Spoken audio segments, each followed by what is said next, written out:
So yeah, I think that proves my point that this, that I'm going to share a secret and then I'll get to the actual talk. So this whole thing was actually just one super long con. So I wrote Chef, and then we raised money, and then we sold it to a bunch of customers and did the whole thing. But honestly, it was just so that I could get enough people to fill a rock venue and then throw a rock concert where I got to play guitar. So now that that's done, it's cool, go home, no more Chef. I'm going to Mexico. I made sure my wife was here so she knows we're going to Mexico. Okay, I'm kidding. You still are here. Okay. So don't worry about the title, because hey, you're not even going to see it. If you don't know who I am, you're going to be totally wonder why there were smoke cannons. But I'm CTO at Chef. I wrote Chef when there was nothing. There was like a blank screen and then Chef, but then all of you wrote Chef. So every time I say that I wrote Chef, it's weird, but then people are like, you should say you wrote Chef. So I wrote Chef. I'm a systems administrator, really. Every other thing I've ever done before this, that's what you called me, so I'm pretty sure that's still what I am. If you saw me last night, I'm apparently a guitar player, so that was cool. And I'm a husband and dad. That's my daughter. It's Elizabeth, and she also knows how to rock. Okay.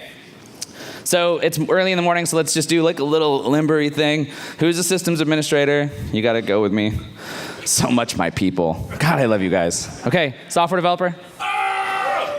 My favorite part of that, same people, right? Because you keep coming back to the show and I keep being like, you're actually software developers, and now everybody is like, yeah. Okay, who's an executive? I'm an executive. It's okay to be an executive. There's like 4 of them. Barry Christ. Hi. Yeah, the swearing ruined our sales motion. So, who's a musician? Because it's weird that there seems like a lot of you, right? We could have a talent show next year. Okay. So, why am I actually here? So, I want to talk about the fact that, we have this opportunity to redefine how our entire industry works. And I talked about that last year. I'm going to talk about it a little more this year.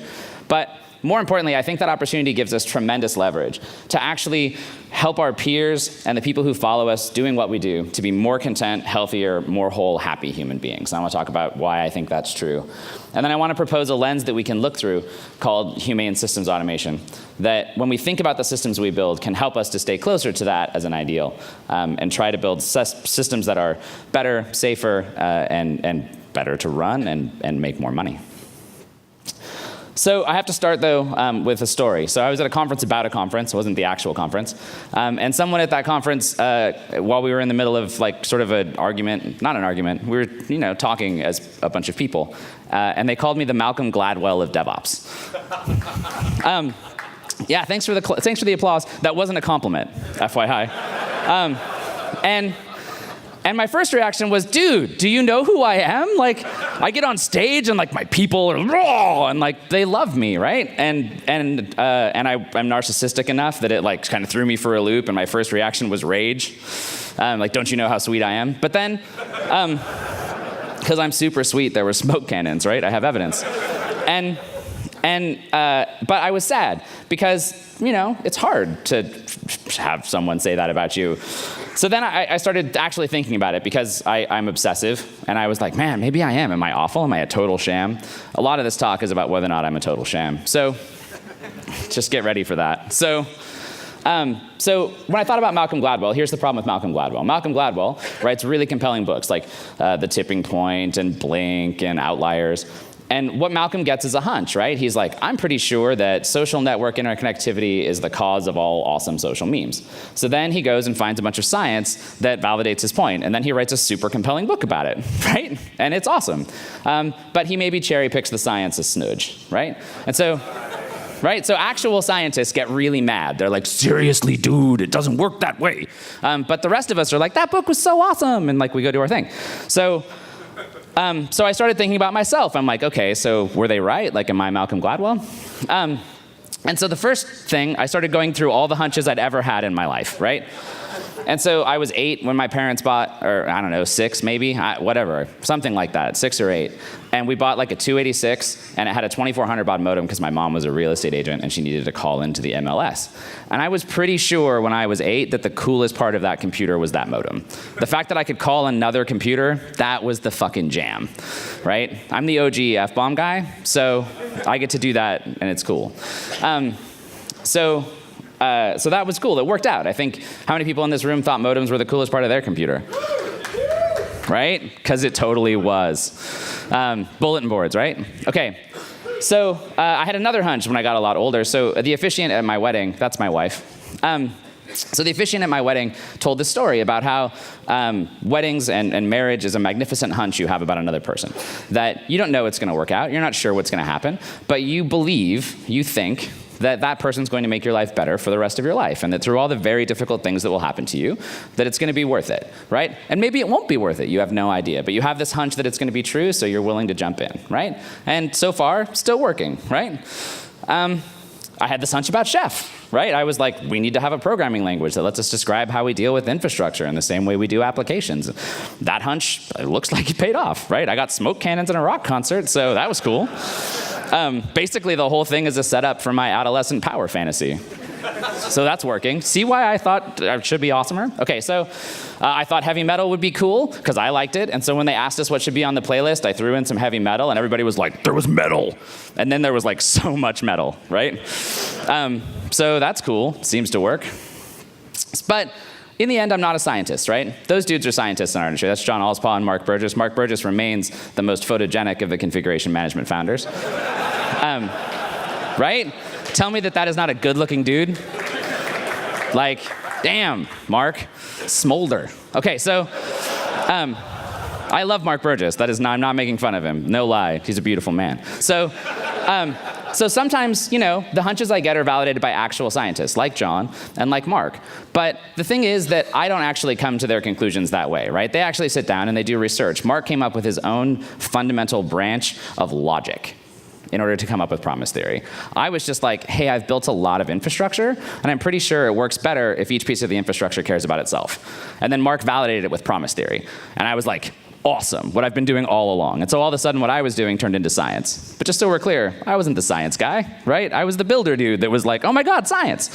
So a little bit I'm Malcolm Gladwell.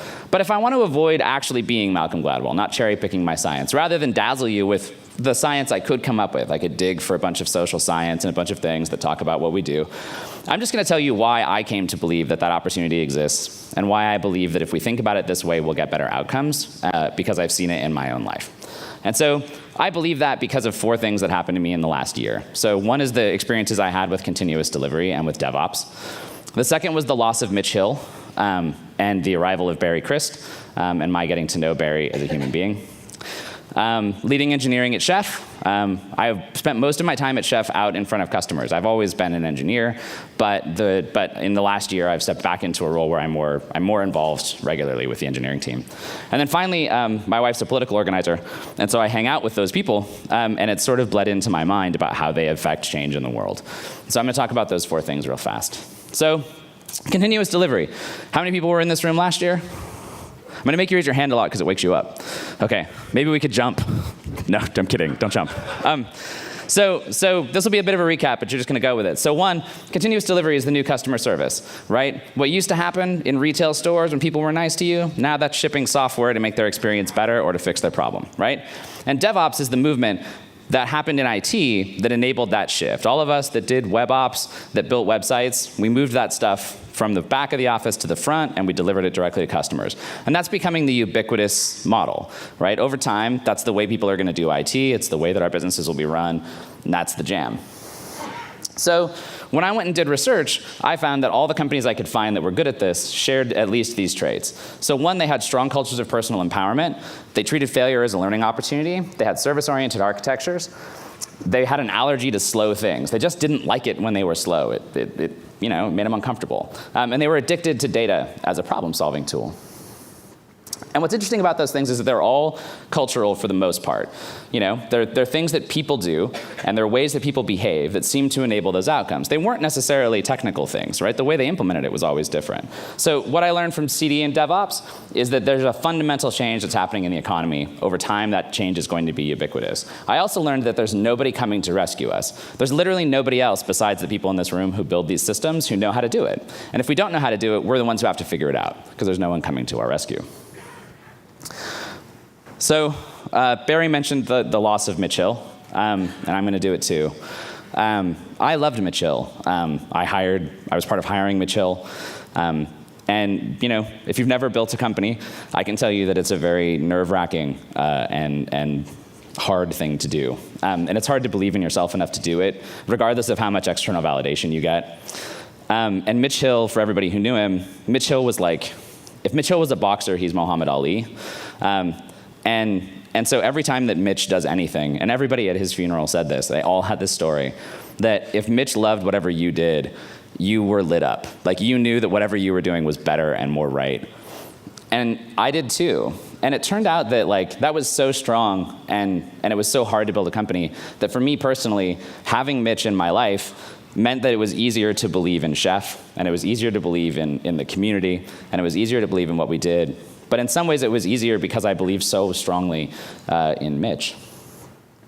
And so when he died, I didn't even really realize that, I didn't know how, I didn't realize that I wasn't sure I still believed, right? I wasn't sure that for all the external validation and for all of the things, all the evidence that told me that it was working because of what we believed in, I wasn't sure if it was. Maybe it was only working because there was Mitch, right? And at the same time, see, I'm gonna have to get through without crying, which I'm not gonna do now that I said it. It's gonna make my keynote go on a little extra long.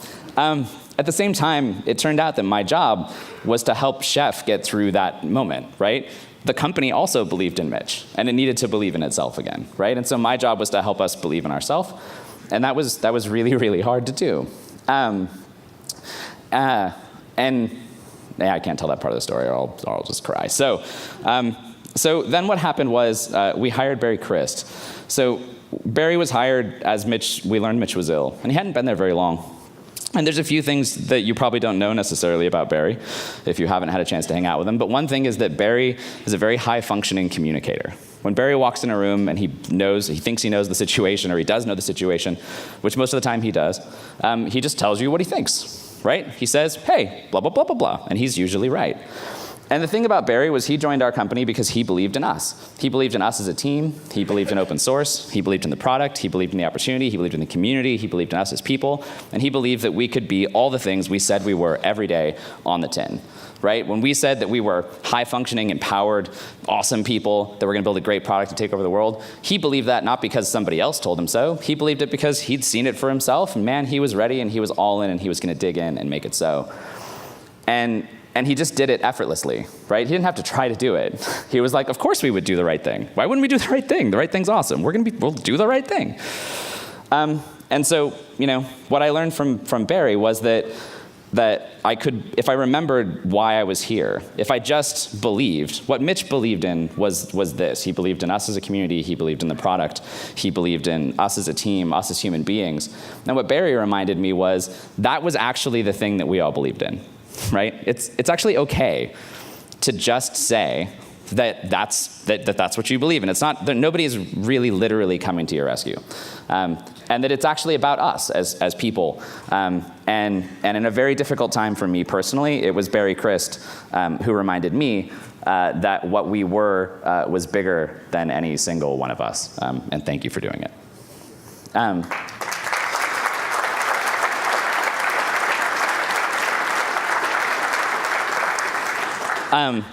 Well, I'll go back and say one more thing. So the important thing is that you have to remember who you are, and you have to remember it after the day you failed to do it. So I had a couple days where I failed to do it. And what I learned from Barry was that on those days you don't care, you just get back up and you do it again. And I knew that in an operations sense, but now I learned it about what I really thought. So I took over engineering, and I think that's a pretty good summary. But I didn't even get a laugh. It was too heavy. I was really nervous about that whole thing. I was like, I'm gonna do this heavy thing, and I gotta have a funny slide, and then the funny slide, okay, so this is also a funny story, so let's get back to that part. So I was very nervous. As I was saying, I took over, I stepped back in this leadership role, and I was pretty nervous about what I believed, and I was pretty nervous about whether or not it was gonna work, and I was nervous about all these things, and I was trying so hard to pull it off. I wanted so much for everything to work, because I didn't wanna let Mitch down, I didn't wanna let myself down, I didn't wanna let you guys down. And so what I did was I read obsessively about how to run good engineering teams. I did a bunch of research. And then I sat down and I wrote this like 30-page long Google Doc that was like, this is how we're gonna do it. This is fucking software development, chef, it's gonna be so awesome, we're gonna do it. And then I was gonna get all the team leads who run the company, I was gonna pull them together in this offsite, and I was just gonna pummel them with like all the evidence that I had about how we were gonna be awesome, right? And I gave it to Barry, and he read it, and he goes, so that was long. Like, no preamble, no buttering me up first, where I was like, hey, good work, that was a lot of writing. He was just like, that was long, right? To which my reaction was like, oh, F you, like, I've been talking to you about this for 6 months. And he was like, dude, I don't know why you're freaking out right now, because all I said was it was long. But did you notice that in the beginning of your giant tome, you talked about how you wanted to trust and believe in these people, and that through empowering them to go faster and to understand what's going on and to believe in good outcomes, that you would actually get better outcomes. And instead of doing that, what you did was put a 30-page Google Doc together so you could pummel them with your opinion. Something like that. To which I responded, no, right? So now you know what it's like to work with me, so maybe don't. And so then I took his advice. And I boiled it down, and I built a slide deck, and I told the team what I believed would be good outcomes, and I asked them if they believed that those things also made good outcomes.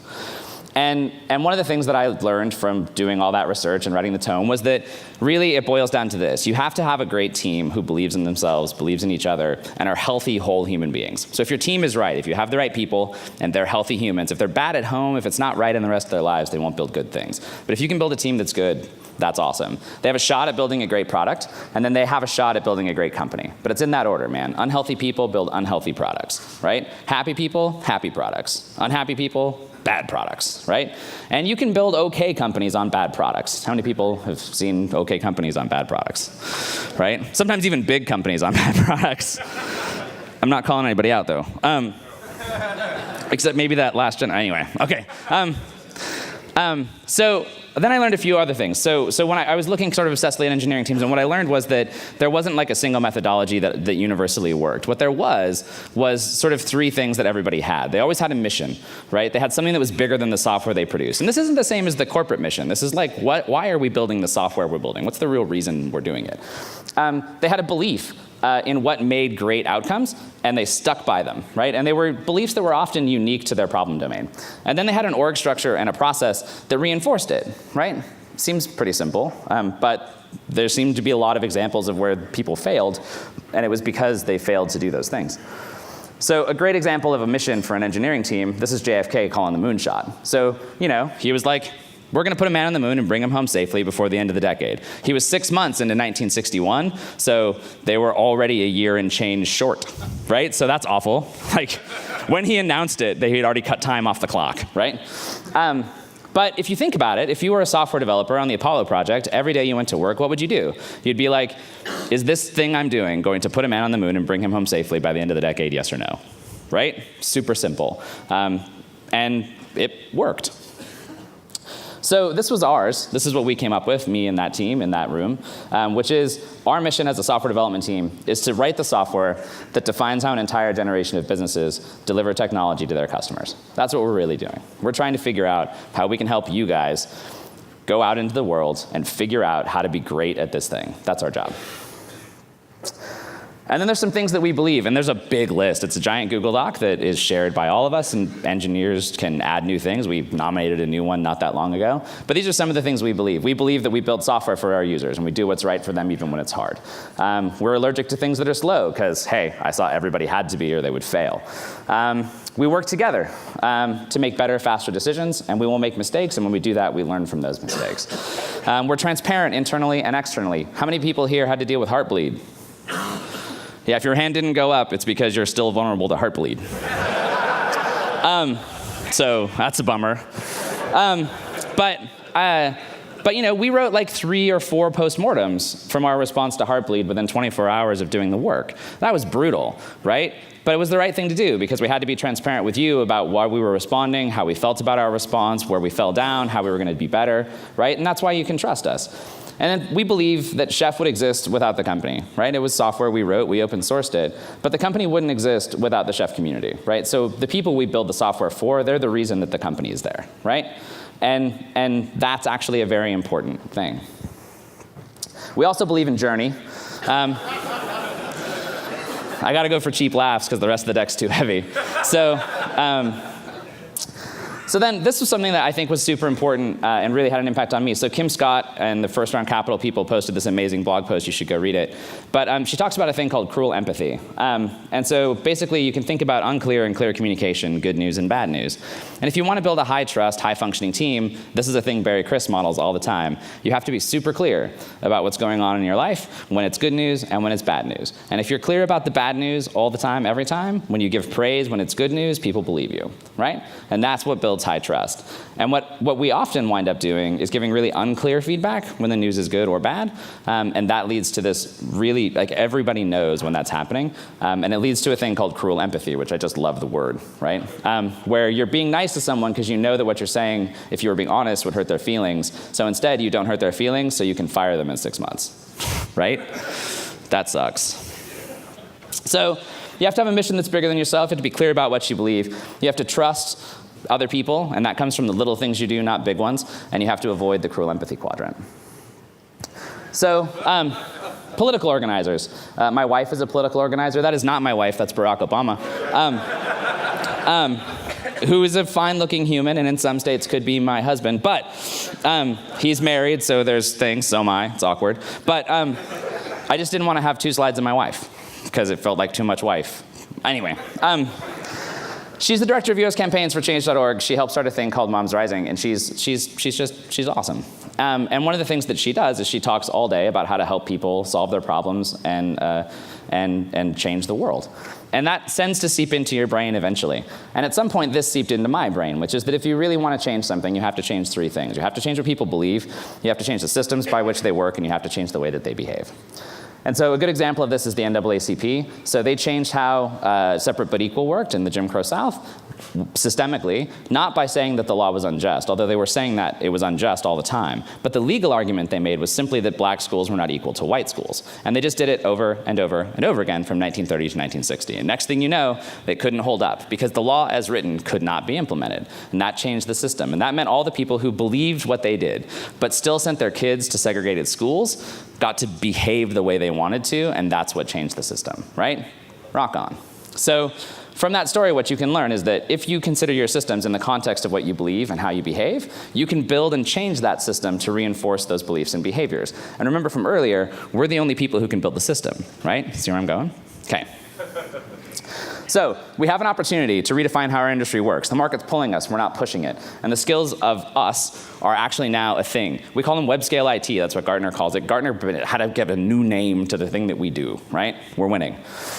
That opportunity provides us tremendous leverage, right? If we're intentional about how we build those systems, we can have leverage on what the beliefs and behaviors of the people who use that system are. Other people can talk about it, we're the only ones who can do it.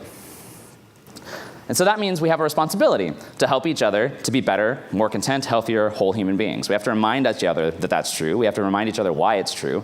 And we have to teach each other how to trust each other and to have these high trust, high functioning, high empathy teams and high empathy communities. So how does that become actionable? Because it's just pretty highfalutin. So Thich Nhat Hanh is one of the greatest living Zen masters. He's in his, 80s, almost 90. And he gave a talk at Google where basically he said, when we create electronic devices, they can reflect on whether that new product will take people away from themselves, their family, and their nature. Instead, they can create the kind of devices and software that can help them go back to themselves to take care of their feelings. By doing that, they will feel good because they're doing something good for society. So on that front, I think that if we think about the systems we build through the lens of being humane, that actually can help us to achieve what Thich Nhat Hanh was saying. And that is, the goal of the automation that we build should be to enhance the safety, contentment, knowledge, and freedom of both the authors of that software and the users of that system, right? Safety, contentment, knowledge, and freedom.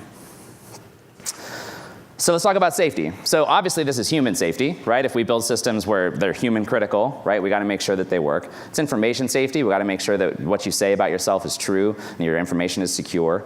You have to talk about availability, because it turns out, like Twitter, it would be easy if you worked at Twitter early on to be like, well, it's okay if it fails because it's not a human critical system, right until there's a war happening and the only open communication path is Twitter, right? And all of a sudden availability really fucking matters, right?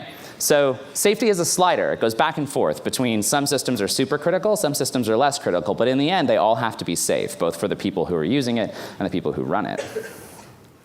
So contentment. I didn't use happiness on purpose because happiness is fleeting. You have moments where you're happy, right? I'm happy now. I'm on stage. There's all of my people. But later, I won't be so happy. I'll be tired, and it won't be good. But what I will be the whole time is content. And the reason is I've gotten back to a place where most of my life is in line with what I actually think and actually feel.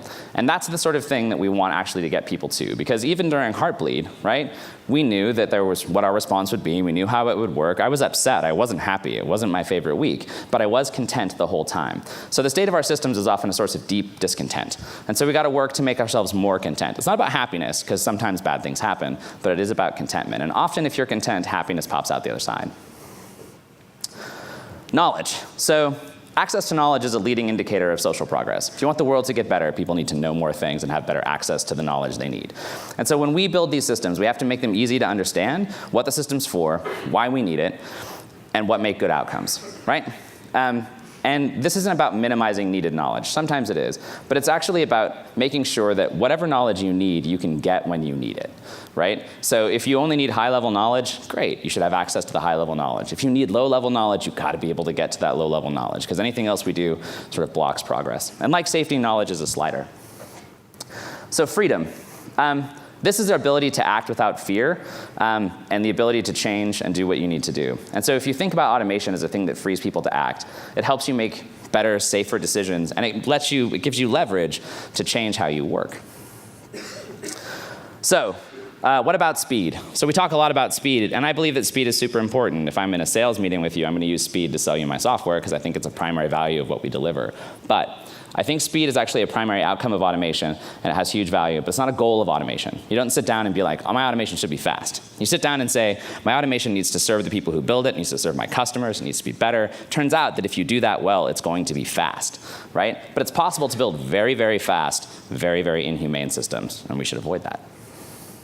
So let's talk about some practical stuff. Okay, postmortems. How many people in this room hold no-blame postmortems? A pretty good number. It needs to be everybody. You'll think about that maybe after this slide. So we hold postmortems to understand when we fail, why we failed, and what we're going to do to be better next time, and we prioritize that work.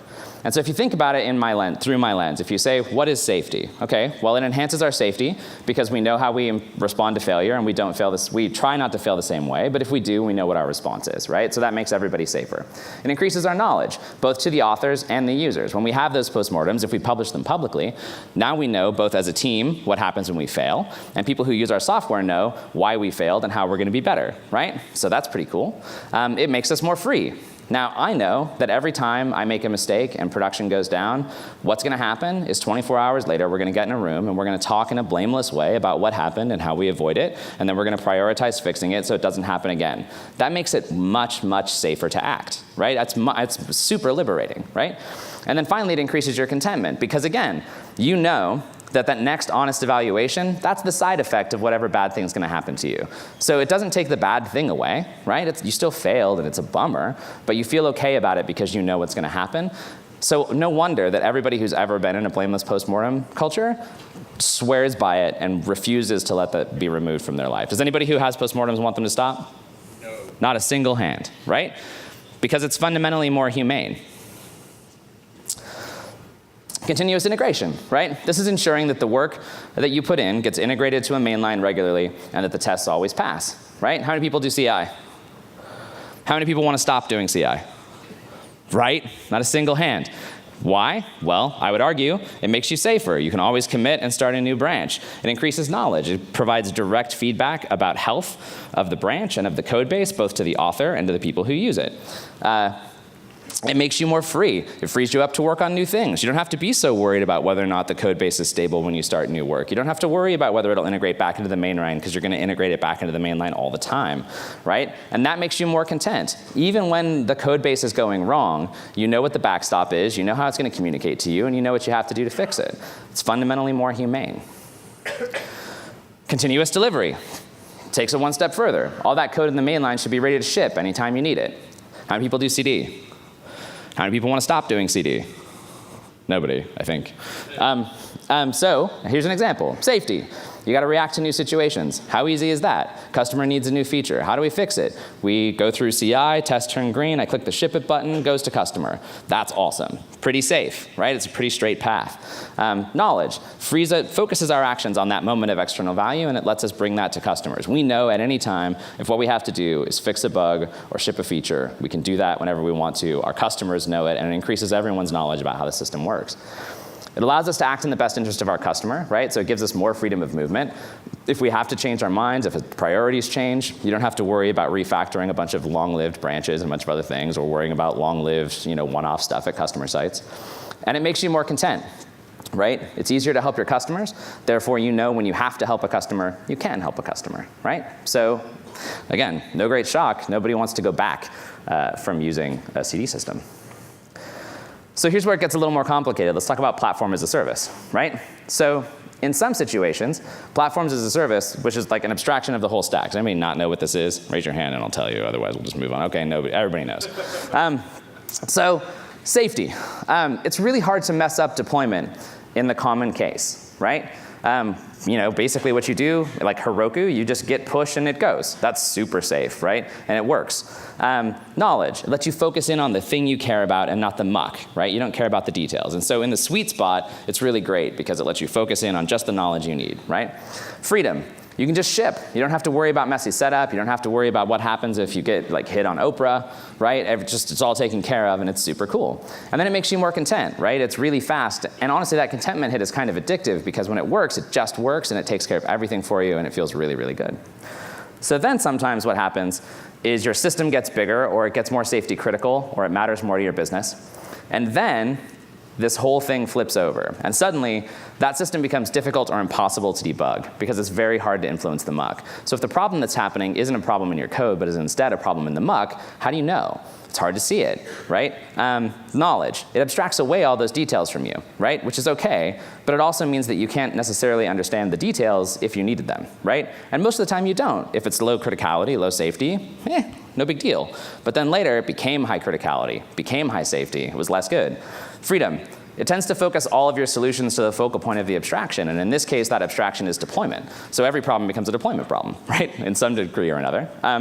And then finally, if you're in this situation, you definitely don't feel content about running that system, right? That safety and knowledge lack leads to a clear and present discontentment within what you do. So a good example here was when Heroku changed their load balancing infrastructure. Does anybody remember that? So they changed their load balancing infrastructure in a subtle way, and it changed the way that they routed things to particular applications. And it had a huge impact on some of the really large customers that ran on Heroku, and it took them a long time for those customers to debug it. And then they had to go write a big blog post about how they were calling out Heroku on their dirty, dirty lies, right? And that sucks for Heroku, it sucked for the customer, and I think it's an example of how that abstraction turned on them, right? They loved that abstraction in the beginning, and of course they did, it's so good. How many people have used a pass like that? And it was awesome, right? And then it wasn't sometimes. Or it stays awesome, it depends on where you go. And my point by calling it out this way is to say that this too is a slider, right? It's not that these rules apply all the time uniquely in one way. Sometimes they do. Postmortems, CI, CD, that stuff's good. Sometimes they don't, and it's okay. So you gotta look at your situation, understand what you're building, understand the systems you're working on, and use this lens to make good decisions. So, to wrap up, you got to do three things if you want to change anything. You got to change what people believe. You have to change the systems by which they work, and that helps change the behaviors of those human beings. And as the people who build those systems, we are fundamentally the best people to influence those behaviors and beliefs, right? Other people can talk about what we should believe. We're the only ones who can build the system that actually makes sure that we believe it. You got to start with your own teams and your own product. You need to sit down and talk to each other about what you're building, why you're building it. You got to talk about what you believe will be great, will build great outcomes, and then you have a shot at actually getting them. You got to have a mission that's bigger than the software you produce. You got to have those beliefs and build your org structure that way. You got to think to yourself about how to build humane systems, right? The goal of automation is to enhance the safety, contentment, knowledge, and freedom of the authors and users of that software. And if you hold that in your head, while you build those systems, I believe this is what will happen.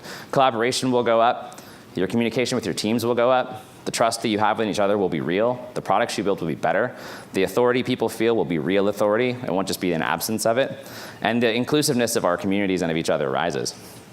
And if you think about the impact this has, if our jobs get better, if our day-to-day life get better in some way, we spend 8 or more hours a day doing just this all the time. That's more time than we spend with the people we love the most. And so if we can make that better for each other and for our teams, the impact that has isn't just on us and our immediate family, it's on everybody those people touch too. So finally, some parting wisdom from Thich Nhat Hanh, which is, if you're happy, you cannot be a victim of your happiness. But if you're successful, you can be a victim of your own success. And so I propose that leaving here, what we should be is very successful and very happy. And we can do that by holding in our minds that we build these systems fundamentally for each other, for the people who follow us, and for the people we love. Thank you.